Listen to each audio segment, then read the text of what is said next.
Estamos aqui para dar voz ao povo. Em defesa dos cidadãos. Pela dignidade humana. Todos temos deveres, mas também todos temos direitos. Será que existe justiça? Isto é o povo a falar.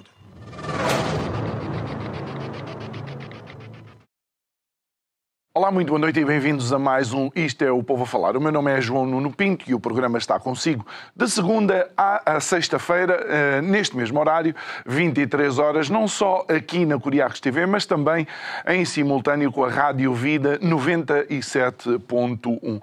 Obviamente, quando olhamos para o mundo e vemos que, de facto, o mundo está, de alguma forma, numa encruzilhada com blocos que, de alguma forma, se tentam alinhar a esta nova realidade que trouxe a eleição de Donald Trump para a Casa Branca. E uma das coisas que nós observamos é que muitas destas tensões têm, obviamente, depois um reflexo naquilo que é a economia a nível mundial. Mas, ao longo dos nossos séculos de existência, nós poderíamos ter desenvolvido parcerias que nos ajudariam, obviamente, em momentos como este, sendo nós, Portugal, o país com a dimensão que temos. E este vai ser, de alguma forma, o pontapé de saída para a conversa do nosso convidado de hoje, ou com o nosso convidado de hoje, Bernardo Mendia, secretário-geral da Câmara de Comércio e Indústria Luso-Chinesa. Muito boa noite.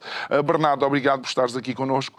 Já, de facto, tens sido uma daquelas vozes que menciona a nossa história e, de facto, o cruzamento da nossa história, neste caso muito específico com a China. Mas vamos começar por um aniversário, não é? Que são os 47 anos da Câmara de Comércio. É verdade, celebramos 47 anos este mês e, portanto, foram 47 anos muito ricos de história e 47 anos, sobretudo, de trabalho de aproximação económica e comercial entre Portugal e a China. Acho que é um capital e um ativo que deve ser aproveitado pelos interesses portugueses para continuar a capitalizar mais investimento chinês em Portugal. Naturalmente, essa possibilidade existe mais do lado chinês para Portugal do que propriamente do lado português para a China. Sem prejuízo de termos Macau, que é o nosso único porta-aviões. Não temos outro porta-aviões, mas Macau é de facto uma grande porta de entrada. Ainda temos muitas empresas portuguesas e muitos cidadãos portugueses que vivem em Macau e que são o nosso cartão de visita e, sem dúvida, a nossa porta de entrada e para as nossas empresas na China, naquele mercado imenso, claro. Também como capital de simpatia, porque somos muito bem vistos. São, neste momento, já 512 anos de história conjunta e 512 anos que têm uma singularidade. É que nós nunca tivemos qualquer conflito com a China, apesar de estarmos ali a conviver com eles, apesar de termos em momentos da história, tínhamos até regimes diametralmente opostos, portanto, cada um no seu extremo, mas conseguimos sempre gerir aquela relação. E acho que esse capital, não tenho a certeza, mais nenhum país pode gabar de ter, não só com a China, como com qualquer outro país do mundo. Portanto, isto foi único e acho que é memorável. E, aliás, antes de devolver a palavra, também uma palavra especial acho que é importante para o general Vasco Rocha Vieira, que faleceu recentemente. E foi uma pessoa muito importante, acho que ninguém vai esquecer, uma pessoa que saiu de Macau com a bandeira de Portugal no peito, e é um gesto que ficou e que ficará para sempre marcado. Olha, Bernardo, nestes 47 anos, obviamente não são 47 anos de liderança tua, não é? Mas quais são alguns dos momentos que marcaram e que ficam também na tua memória? Sim, a liderança nunca é do secretário-geral, é sempre do presidente. Mas aqui, do ponto de vista mais executivo e das atividades, nós temos tido, acho que posso assinalar, os principais momentos foram, sobretudo, desde logo, o próprio estabelecimento da relação diplomática com a China, porque esta Câmara é anterior ao momento de estabelecimento de relação diplomática entre Portugal e a China. E depois todos esses momentos importantes. Eu acho que a parte política é muito relevante e acompanha muito a parte económica e, portanto, houve aqui uma série de momentos políticos de início da relação entre Portugal e a China que a Câmara teve a sorte de ter podido acompanhar, talvez por ter sido a primeira instituição e a única que existia à data. Hoje em dia há mais de 50 associações que promovem a relação económica e comercial entre Portugal e a China. E, portanto, o que é de salutar e revela bem o potencial que ainda existe. Hoje também existe uma comunidade chinesa em Portugal muito, muito relevante. Inicialmente, nos anos 80 e nos anos 90, com o início da abertura da China, depois da chegada ao poder de Deng Xiaoping, em novembro de 79, portanto, dos anos 80 e 90, houve uma grande vaga da comunidade chinesa que veio para Portugal e que são aqueles... a loja chinesa, a loja dos 300, as lojas dos 300, exatamente. Todas essas vêm nessa primeira vaga dos anos 80 e 90. No entanto, no início deste século XXI, já vem uma vaga diferente de investimento, nomeadamente por via do Golden Visa, mas, sobretudo, e aquela que nos interessa mais a nós, aquela que vem na sequência da quase falência de Portugal na crise financeira de 2009, em que fomos forçados pela Troika a privatizar e a abrir o capital de muitas empresas. Nessa altura, foram as empresas chinesas quem mais valorizou as empresas portuguesas. E, portanto, é importante repetir isto, foram concursos internacionais, abertos a todos, participaram vários países e várias empresas de vários países. Vários candidatos, múltiplos candidatos, mas foi sempre quem nos ofereceu as melhores condições, não apenas financeiras, mas também outras, no sentido de não distinguir entre o que é bom e o que é mau, no sentido de ficar com tudo e de dar a volta e de injetar o capital que era necessário, foram as empresas chinesas. E também é preciso dizer uma outra coisa, que é importante, porque as pessoas esquecem. Mas é preciso relembrar, as empresas portuguesas que foram investidas nunca pagaram tantos impostos como pagam ao dia de hoje em Portugal, nunca tiveram tantos empregados como têm ao dia de hoje, e são empregados portugueses, não são empregados chineses, porque estas empresas chinesas investiram aqui numa ótica muito de investimento financeiro, de obter o retorno financeiro desses investimentos, apesar de terem arriscado, podia ter dado para o outro lado, felizmente saímos dessa crise e recuperámos. E, portanto, acho que isso é particularmente relevante. E mais uma coisa, elas também nunca foram tão internacionais como são hoje, porque o capital chinês permitiu-nos expandir. Hoje em dia, estas empresas portuguesas estão em toda a América do Sul, algumas, não todas, América do Sul, até América do Norte também, e África, são empresas muito fortes. Então isso significa que, de facto, o investimento chinês ou a entrada de capital chinês nessas empresas não foi única e exclusivamente para deter as empresas, mas também numa política de expansão e de rentabilizar o ativo. Sim, muito naquilo que é a mentalidade chinesa de parceria ganha-ganha ou win-win, e, portanto, foi sempre muito, felizmente, foi muito nessa ótica e nós podemos nos dar por bastante satisfeitos porque foram parcerias ganhadoras para a economia portuguesa. Muito bem. Olha, Bernardo, e claro, 47 anos não se conseguem descrever nos minutos da nossa conversa.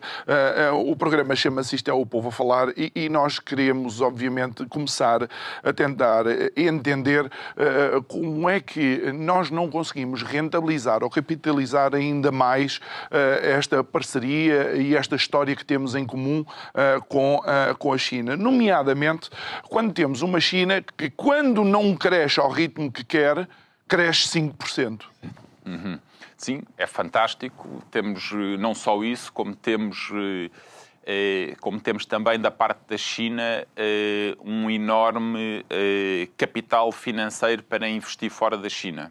A China ultrapassou este ano em superávit na balança comercial deles. Ultrapassaram este ano pela primeira vez os 1.000 milhões de euros de superávit.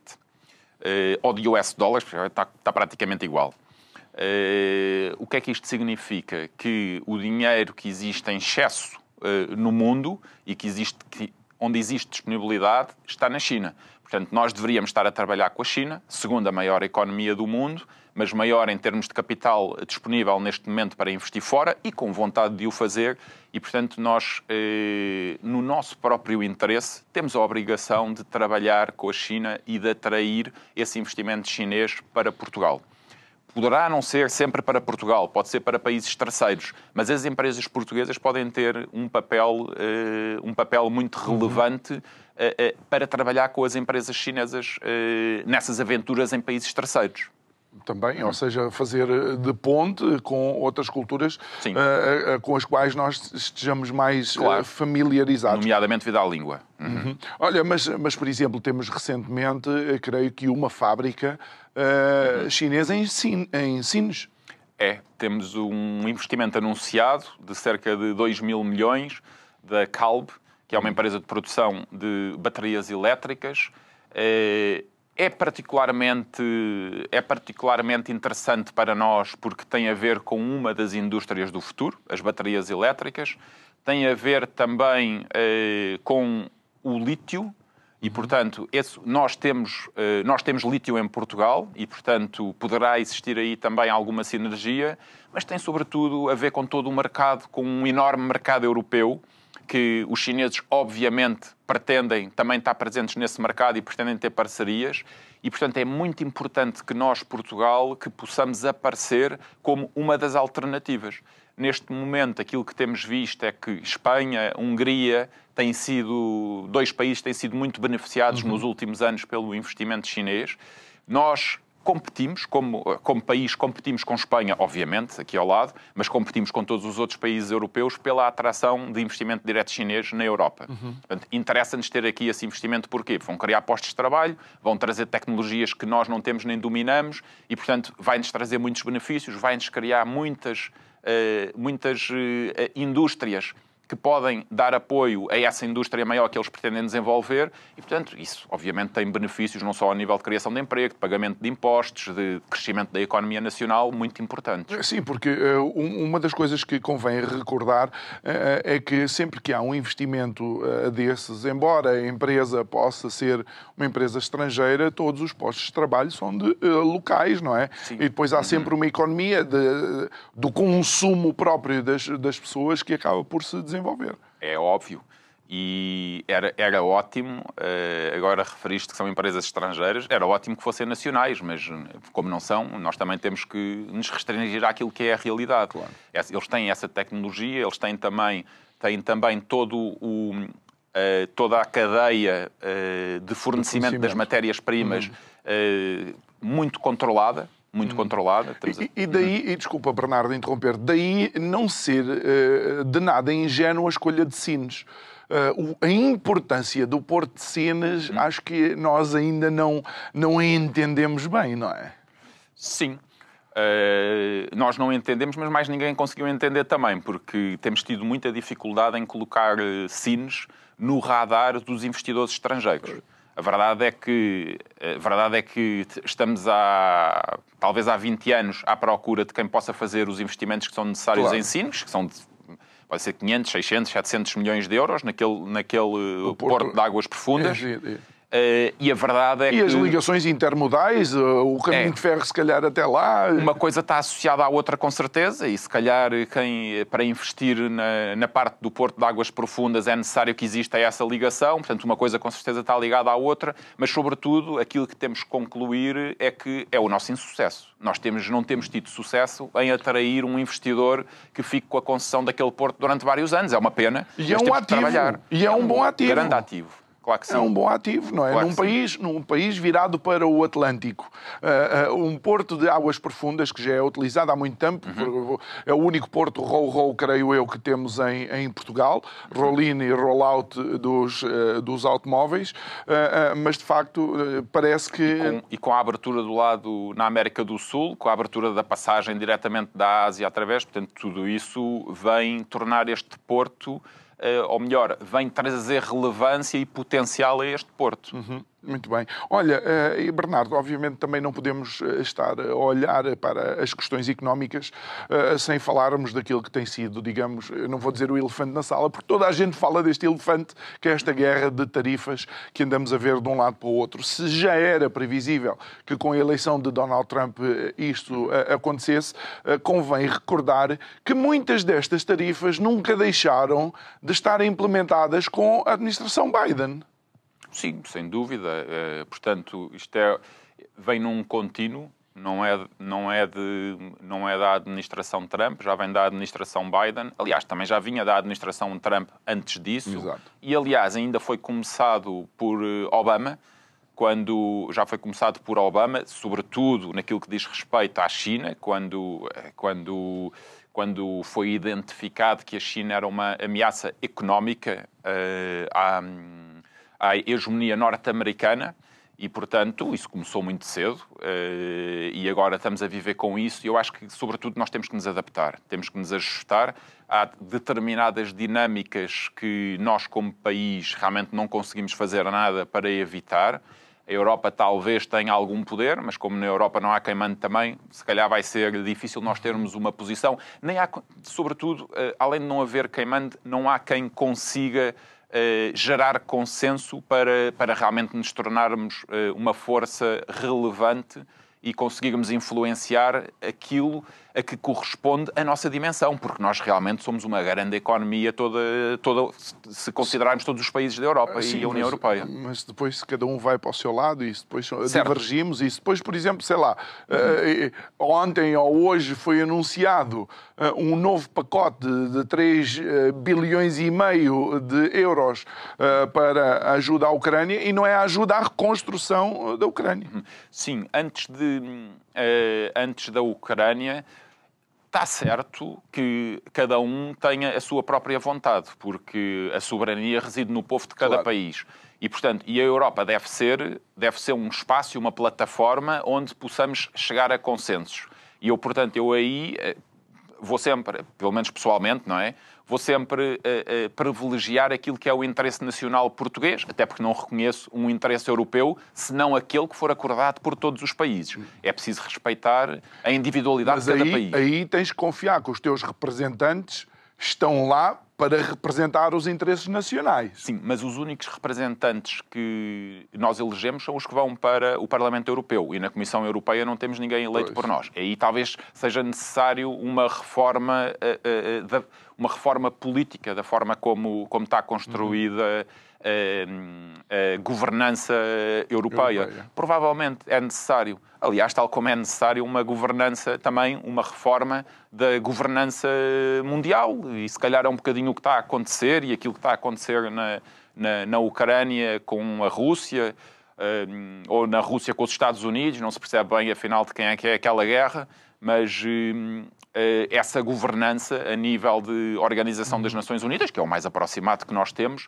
tem que ser construída, porque o modelo tem que ser reconstruída, tem que ser redesenhada, porque o modelo que temos atualmente é um modelo onde não podemos dizer que existe direito internacional, porque há uns países que podem mais do que outros, há uns países que têm direito de veto, há países que não subscrevem aquilo que foi desenhado, por exemplo, o Tribunal Internacional Penal e que não o subscrevem. Portanto, verdadeiramente não estão disponíveis, só estão disponíveis se as decisões forem de acordo com aquilo que é o seu interesse. Não estamos a falar de iguais, pois não? Não estamos. Mas bem sei que quando se tem muito poder e não se tem tanta dependência, o que é o oposto daquilo que seria, por exemplo, um país como Portugal, somos pequeninos, não temos muito poder e temos muita dependência, seja mais fácil de nos submetermos a regras que obriguem todos.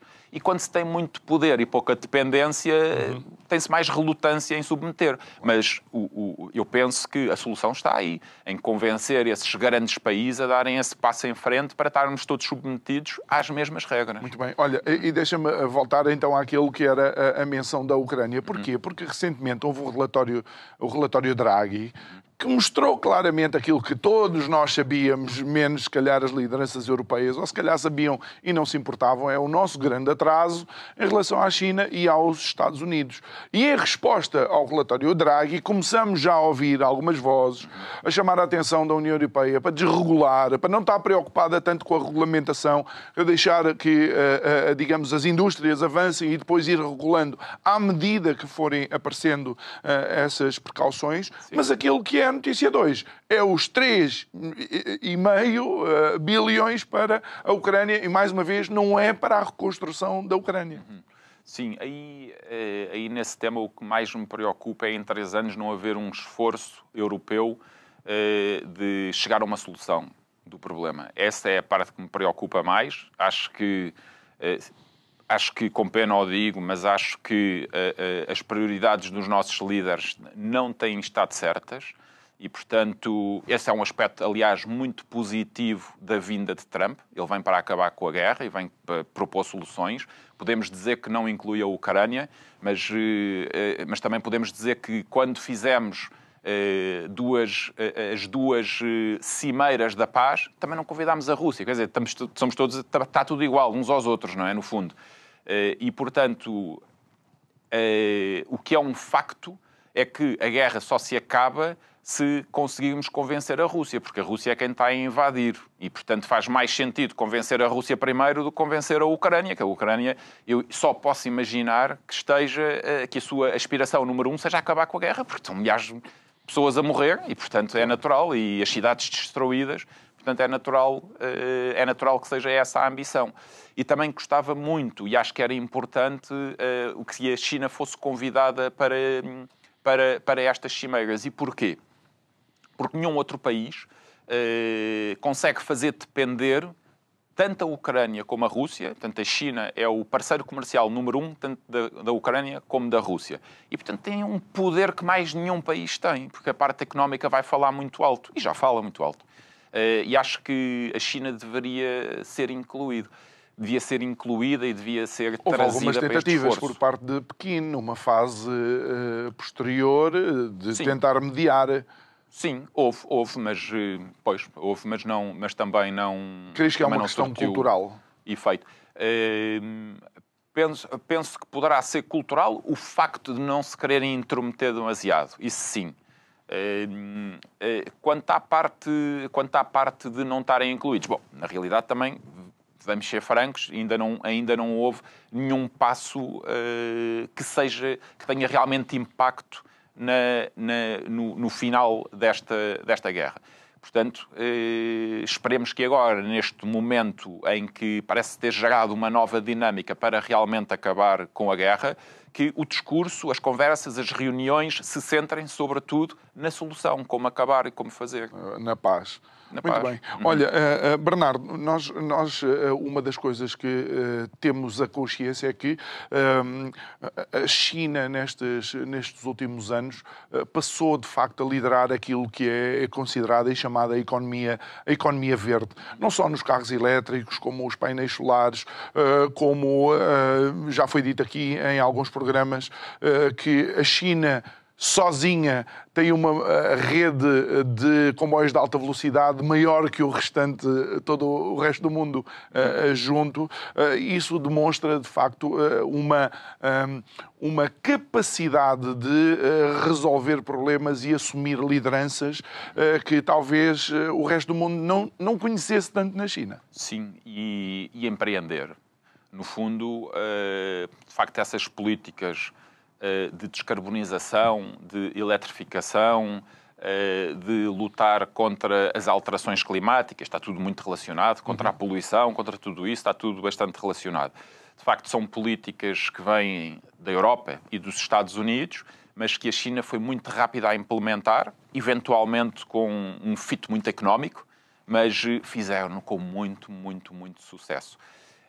E, portanto, mesmo aquela acusação que muitas vezes recentemente se ouve, sobre o excesso de capacidade, esse é um excesso de capacidade que nós precisamos, o mundo todo precisa desse excesso de capacidade, porque só assim é que vamos conseguir descarbonizar a economia. É preciso que a tecnologia e a capacidade industrial de produção da China o faça. Um exemplo muito concreto. Nós, neste momento, em Portugal, temos o plano de, até 2030, atingir os 20 gigawatts de energia produzida através de meios solares. Obviamente que, neste momento, este plano foi estabelecido em 2020, na altura tínhamos 1 gigawatt, nós neste momento temos entre 5 e 6 gigawatts instalados, portanto queremos chegar nos próximos 5 anos até aos 30. O que é que acontece? Como é uma energia intermitente, e portanto estamos a falar de 2 a 3 mil horas de sol por ano, é preciso armazenar essa energia.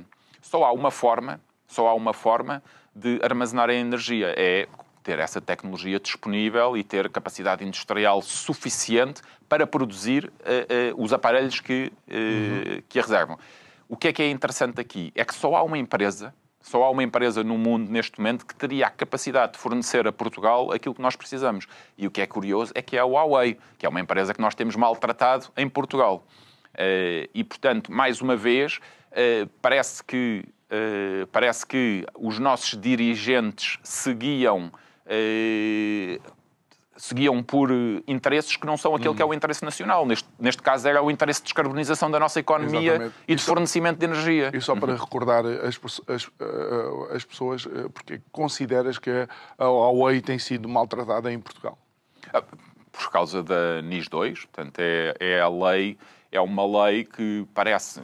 Obviamente é uma lei geral, mas que impede, em termos de cibersegurança agora, e salvo erro foi em maio de 2023, houve uma outra lei que também excluiu fornecedores de soluções 5G que não sejam de países da União Europeia, da OCDE ou da NATO, e, portanto, basicamente o único país que se encontra fora disso e que tem capacidade para fornecer é a China, portanto, penalizou a China. Ou seja, foi uma lei costurada à medida para impedir... Aparentemente sim.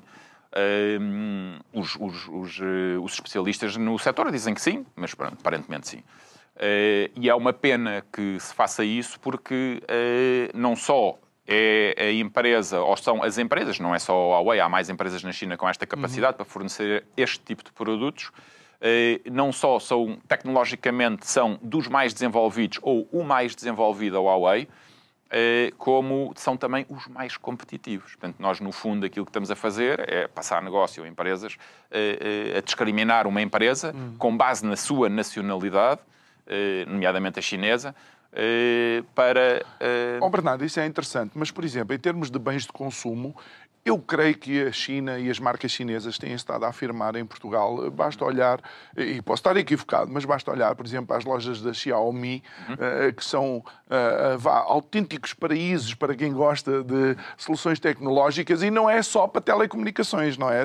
Tem lá Sim. desde os feeders automáticos da comida do cão até telemóveis e tablets. Isso... tem algum significado e acho que é importante, de facto, que é para o consumidor ou continuar a ganhar confiança naquilo que são as propostas de bens de consumo de marcas chinesas. Em termos destas duas leis que prejudicam empresas chinesas, estamos a falar de 5G e cibersegurança. Aquilo que vai afetar são determinados produtos finais ou os próprios consumos que nós vamos ter que pagar nas nossas contas das telecomunicações, que vão acabar por aumentar muito. É nesse aspecto que os consumidores são afetados. Em termos de todos os outros produtos, toda a outra gama desse tipo de produtos que estavas a mencionar, aí a China continua a ser a fábrica do mundo. E, portanto, se nós queremos substituí-los, aquilo que me faz sentido é sermos mais competitivos do que eles. Com certeza que não vai ser fácil, mas temos que ir por aí. Temos que tentar competir por mérito próprio e não através de limitar aqueles produtos que nos trazem produtos mais baratos e que nos fazem aumentar a qualidade de vida. Mas também podemos entender, e nisso o pragmatismo asiático acho que nos ganha, podemos entender que bem, se eu não os consigo vencer, junto-me a eles, claro. No sentido de fazer parcerias onde alguma da componente tecnológica em que eu tenho alguma vantagem competitiva, eu a faço e sou parte, digamos, dessa estrutura que... Sim. E essa é a lógica dos empresários e de muitas empresas. Para se tornarem mais competitivas, não só no ponto de vista do mercado nacional, como do ponto de vista de mercados terceiros, é essa a lógica. Vão trabalhar com empresas chinesas porque conseguem comprar os bens mais competitivos, com maior qualidade, e tornam-se assim, e depois incorporam-nos naquilo que é o seu produto final, para serem mais competitivos. Isso contribui também para baixar a inflação no nosso país. Ou seja, isto tem uma série de vantagens. Isto não é um jogo de soma assim muito direta.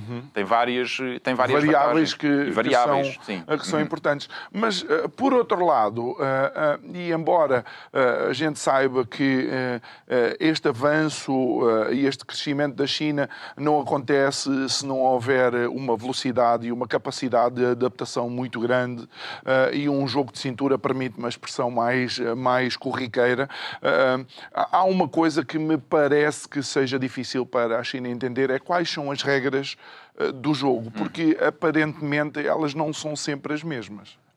Isso é completamente verdade. As regras, não existem regras do jogo. Esse é um grande problema.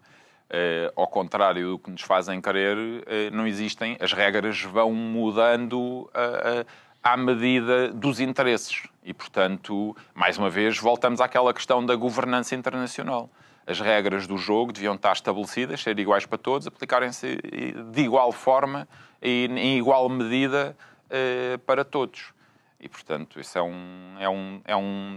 pronto. E, aliás, é uma grande decepção da parte das empresas chinesas quando chegam à Europa e percebem que, afinal, não existe realmente um level playing field, não é? As regras não são iguais para todos. E as regras vão sendo alteradas, infelizmente, e desde a minha perspectiva, que lido muito é com o investimento chinês, elas são aplicadas muitas vezes em prejuízo da parte chinesa. E crees que, de alguma forma, isso também cria um sentimento de injustiça? Sim, é natural que sim. E é muito por aí que temos que trabalhar. Temos que tentar encontrar consensos, temos que os fazer sentir confortáveis, ao mesmo tempo que nós próprios temos que nos sentir confortáveis, não é? Temos que encontrar, e é por isso que a comunicação, o diálogo com a outra parte, eles trazem-nos vantagens, nós conseguimos dar-lhes vantagens e, portanto, devemos ter regras que sejam idênticas. É natural, nós queremos trazer o investimento chinês para cá, queremos trazer as Calbes da vida que falámos há pouco, são 2 mil milhões de euros que vão ser investidos em Portugal, e os espanhóis muito mais, os húngaros muito mais ainda, e, portanto, nós precisamos de criar condições que sejam percepcionadas como, e que sejam justas, efetivamente, não só percepcionadas. Claro. Portanto, isso, a parte de ser percepcionada até é a parte, se calhar, mais fácil. Mas quando falamos de justiça, ou um dos medos que eu creio que ainda não se consegue ultrapassar, mas há pouco falaste mais uma vez que o investimento chinês gosta muito de situações win-win. A ideia que nós temos é que, de facto, este rolo compressor que é a China, no fundo, aquilo que vem fazer é, digamos, raptar ou, de alguma forma, tomar conta daquilo que é o investimento e daqui a uns tempos temos todos os olhos rasgados e estamos a comer o arroz chau-chau. Desculpa. Sim. Isso é um mito e é propaganda. Acho que esse risco realmente não existe. Da mesma forma que o win-win, é evidente que eles querem o win-win, mas mais win para eles. E nós queremos o win-win, mas mais win para nós. Isso faz parte. Mas se eles meterem o dinheiro, o win-win tem que ser para quem, obviamente, mete o dinheiro, não é? Sim, tem que ter. Todos temos que sair beneficiados. E se há alturas e há ciclos económicos em que o dinheiro, e nós sabemos que o dinheiro neste momento está mais do lado chinês, e, portanto, mas temos o nosso mercado. Temos o nosso mercado interno, que é muito poderoso, o mercado interno europeu. E temos esse mercado para abrir, com a contrapartida desse investimento vir para cá e não ir para outro lado. Aliás, não é muito diferente daquilo que a administração Trump também quer. E, portanto, provavelmente vão acabar nisso se não tiverem nenhum devaneio de competir até às últimas instâncias. Esperemos que isso nunca suceda e que se consiga sempre privilegiar o canal do diálogo e o canal da negociação, que vai ser muito importante e muito sensível, e que não exista esse preconceito, que é muito propagandístico, de dizer que os chineses nos querem conquistar, que não tem paralelo na história, em nenhum momento, nem tem paralelo com a forma de ser e com a cultura chinesa. E isso é falso. Ponto final. E só para... Porque muitas vezes as pessoas não entendem o que as empresas multinacionais fazem, é de facto tentar conquistar mercados. É um normal, não é? Claro. Empresas que fazem investimento a pensar a 10, 20 ou até 50 anos e querem conquistar mercados.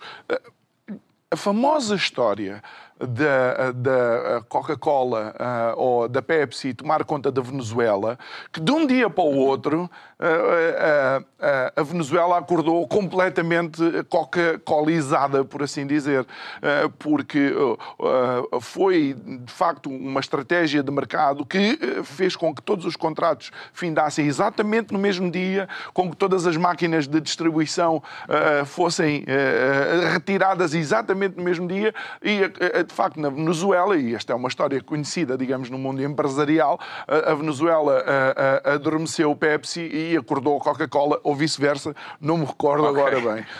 Mas é a estratégia normal. O que é que podemos dizer quando, por exemplo, a União Europeia tenta, de alguma forma, impedir a comercialização de carros elétricos chineses, por exemplo, na Europa? Eu acho que aí temos que ir ao interesse das populações. Porque esse é o único fundamento e o único racional que pode justificar uma política dessas. Mas se formos ao interesse das populações, o interesse é o oposto a proibir. Nós devíamos estar a incentivar. E não tem a ver só com descarbonização, tem a ver também com qualidade de vida, com a redução da inflação. Porque se tivermos os carros chineses, que estão hoje, os carros chineses elétricos, são hoje bastante mais desenvolvidos do que os nossos, a preços mais competitivos, e vêm competir com as nossas indústrias em benefício dos nossos cidadãos. Portanto, acho que aí tem que prevalecer o interesse das pessoas. E também outra coisa, voltamos a ter o nosso mercado para negociar com a parte chinesa a abertura das fábricas deles no espaço europeu. É isso que nos interessa, não nos interessa mais nada. E, portanto, é muito por aí que deveria passar. Também tivemos, durante muitos anos, quando nos apercebemos de que existia este desenvolvimento da indústria automóvel elétrica chinesa, durante muitos anos foi defendido por um setor empresarial europeu que a parte política europeia os ajudasse a tomar participações nessas empresas chinesas, que já estavam mais desenvolvidas do que nós, e era uma questão de tempo até eles chegarem à Europa.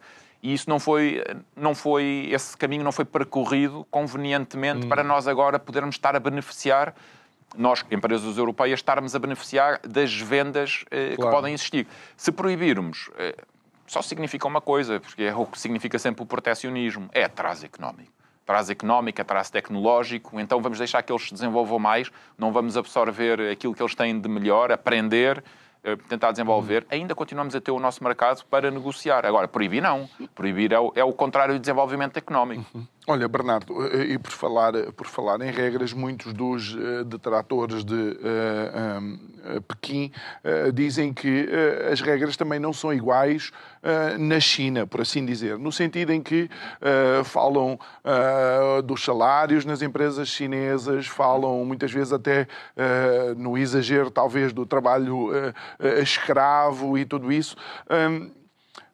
Será que realmente é mesmo assim? Começou assim, há um percurso, há uma tentativa de facto de Pequim regular a forma como os trabalhadores também desempenham as suas funções. Sim, vamos lá. Para já não há trabalho escravo na China. Para desmistificar também, se há pessoas que ainda possam pensar isso. O que há é um ciclo económico diferente do nosso, não é? É evidente que as pessoas, para saírem de um certo estágio de desenvolvimento económico, e nós, isto também aconteceu aqui, trabalhávamos mais horas. Trabalhávamos ao sábado e ao domingo, trabalhávamos em tudo isso. Portanto, isso são ciclos económicos, é natural que aconteça. E depois, é evidente que a China desde o ponto de vista da União Europeia, tem criado barreiras ao investimento europeu na China. E o que é que aconteceu? De 2013 até 2019, ou 2012 a 2019, foi negociado entre as autoridades chinesas e as autoridades europeias um acordo para a regulação do investimento europeu na China. Portanto, no fundo, eram investimentos mútuos, para tornar o level playing field mais igual entre as partes. O que sucede é que depois de todo esse trabalho e ter sido aprovado, salvo erro, foi pela Comissão Europeia ou foi pelo Parlamento Europeu, depois teria que ser ratificado ou por um ou pelo outro, agora não me lembro qual dos dois. Penso que foi pela Comissão Europeia, mas depois não chegou a ser ratificado.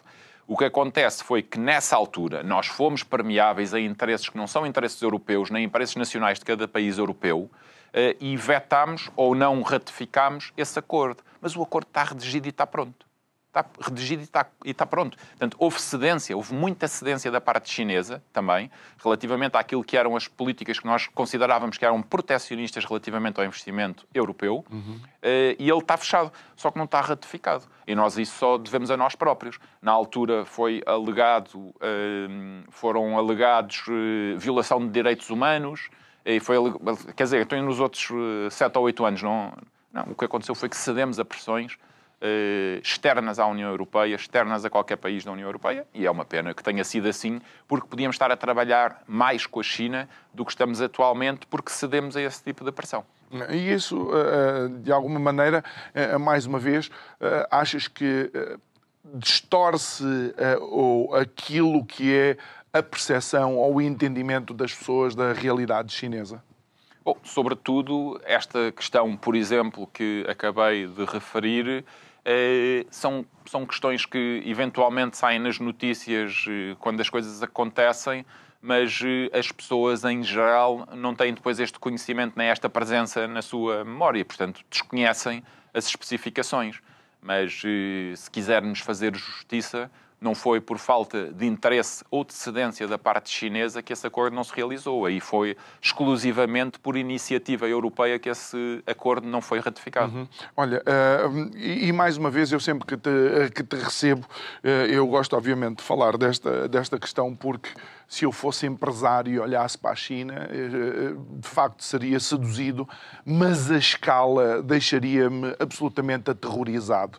O que é que um empresário português pode fazer para começar a ter menos medo e olhar para a China, de facto, como um mercado em potencial para si? Sobretudo, ir à China, visitar a China, conhecer a China, e essa é a forma mais lógica.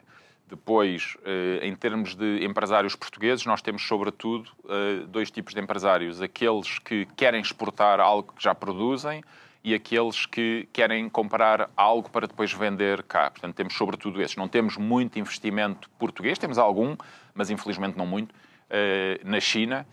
E, portanto, são sobretudo esses. E a esses por um lado, ir à China, visitar, conhecer, participar nas feiras que eles organizam. Há muito trabalho que pode ser realizado ainda sem sair de Portugal, ainda em Portugal, devido às tecnologias todas que existem hoje em dia. De facto, hoje em dia isso é bastante possível. E, portanto, a nossa recomendação, se não puderem ir para conhecer, é tentarem a abordagem inicial pelos meios tecnológicos que existem hoje ao nosso dispor e que incluem até participar em feiras. Portanto, visitar todos os stands de uma feira. Hoje em dia conseguimos fazer isso sem sair do nosso escritório. Vocês também organizam esse tipo de ações? Sim, nós organizamos tanto missões mais generalistas como missões já mais feitas à medida para empresas que têm pedidos muito específicos, como seja na área dos carros, por exemplo, e empresas que pretendem especificamente importar marcas chinesas. e nós organizamos tanto as primeiras reuniões, sobretudo feitas por meios telemáticos, como depois a visita ao mercado e as reuniões presenciais, a visita às fábricas e, portanto, tudo o que isso implica. Nós fazemos. Mas também há da vossa parte alguns eventos que são eventos quase de esclarecimento, não é? E que são pontos quase diplomáticas para ambos. Sim. Recebemos muitas delegações chinesas e, por ocasião dessas visitas, dessas delegações, que são, sobretudo, delegações de governos regionais ou governos de cidades, às vezes mesmo só de distritos, porque um distrito muitas vezes é maior que cidades portuguesas, não é? Qualquer cidade portuguesa. Há muitos que são assim. E nessa ocasião, quando nos é permitido, porque depende muito daquilo que também nos é pedido pela parte chinesa, convidamos também e abrimos a audiência que venham de fora. Muitas vezes acontece é que querem conhecer empresas específicas, de setores específicos, e, portanto, promovemos esse tipo de reunião com essas empresas. Outras vezes vêm numa ótica mais de apresentar o seu município e de apresentar as oportunidades de investimento, como é natural, sempre cada um a puxar a brasa à sua sardinha.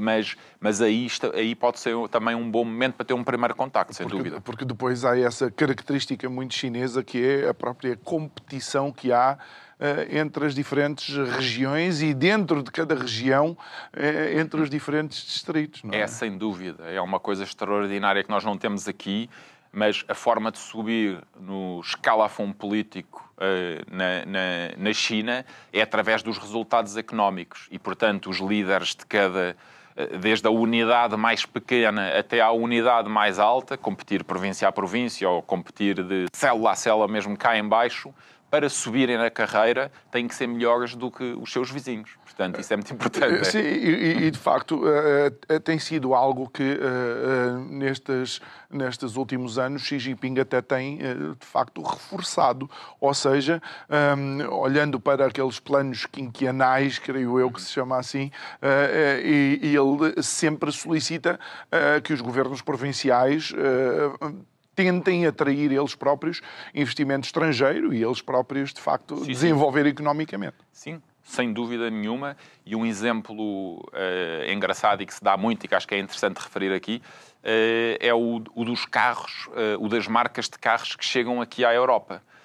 A concorrência que eles têm na Europa não tem comparação com a concorrência que eles tiveram que vencer na China. Estamos a falar de cerca de 500 marcas de automóveis. Só vêm as melhores das melhores. É que conseguem chegar ao mercado internacional. Portanto, já tiveram ali um percurso de competição muito aguerrida e pronto, e vêm para aqui naturalmente para vencer. É isso que todas as marcas querem. Na realidade, eles estão a competir num dos maiores mercados, seguramente no mais rápido de todos os mercados mundiais, não é? O mercado chinês. Depois chegando à Europa é quase peanuts. Quem vence na China... Não será peanuts na China. Com a devida ressalva. Bernardo, estamos nos últimos 2 minutos do programa.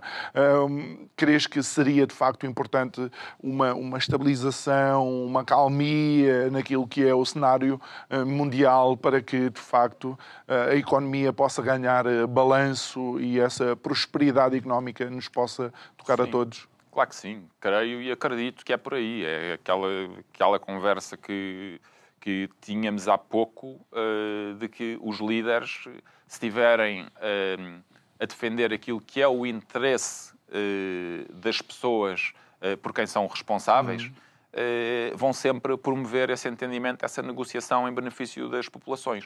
No caso português, eu diria que é muito importante neste momento as visitas de Estado. Era importante o Primeiro-Ministro ir à China, é importante o Presidente da República também ir à China, para transmitir também é muito importante esta parte política, claro, para transmitir alguma estabilidade e penso que existem hipóteses disso acontecer este ano. Portanto, estamos muito entusiasmados que isso se venha a confirmar. Muito bem. Bernardo Mendia, obrigado por ter estado aqui connosco uma vez mais e a continuação de um bom trabalho. Obrigado a si que nos acompanhou em mais um programa. Tal como eu dizia, o nosso convidado foi Bernardo Mendia, ele é secretário-geral da Câmara de Comércio e Indústria Luso-Chinesa. Pode rever estas conversas e outras subscrevendo o nosso canal de YouTube. Vá lá, clique no sininho para receber a notificação. Se você é daquelas pessoas que gosta de ouvir a conversa quando vai a caminho do seu trabalho ou quando vai deixar as crianças na escola, nós também temos os nossos podcasts diários, creio que ficam disponíveis logo às 6 da manhã nas principais plataformas de podcast. Resta-me desejar-lhe uma ótima noite, dizer que amanhã vamos estar de volta com um outro convidado e deixar aquele abraço a quem não nos vê, mas ouve, que são os ouvintes da Rádio Vida. Fica aqui o nosso abraço e o encontro combinado para amanhã à mesma hora. Obrigado, boa noite.